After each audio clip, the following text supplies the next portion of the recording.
So if you're considering getting Habits of a Successful Beginner Band Musician as your method book for your school district, I just want to give you a little bit of my experience and a little bit of a review. So here we go.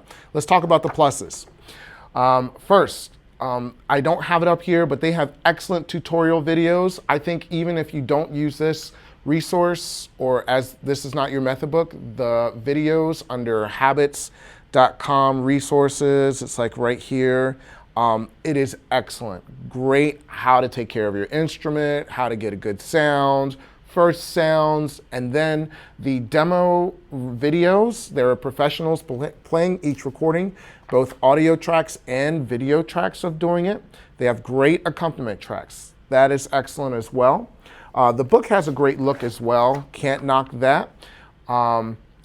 As well as when you go to the Habits resources page, you're going to see a lot of helpful things. So there's a printout chart of the first 5 notes, which is really helpful. There are more rhythm charts, like they have a first rhythm charts here, but there's like an entire maybe 12 pages or so of additional practice with rhythms, and you can't knock that. They have additional 3-note songs, so they have another packet of 3-note songs that you can give to kids, and I thought that was excellent as well.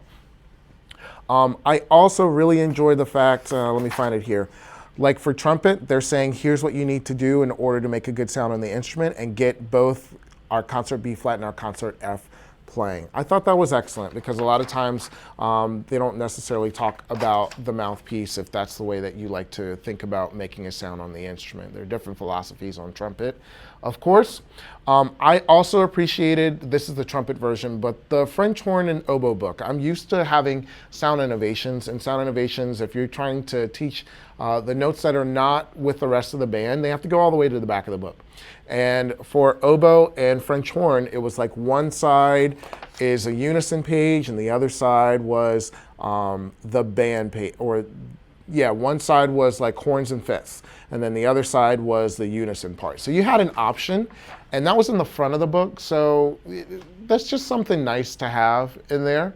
Now let's talk about some of the things that I found a little bit more challenging and weren't helpful for me in my teaching this year. I went with teaching students solfege, and I taught them how to play notes using solfege. What I didn't realize at the time was that I was teaching them a fixed do. So C for my students, I'm still working on this, is always do.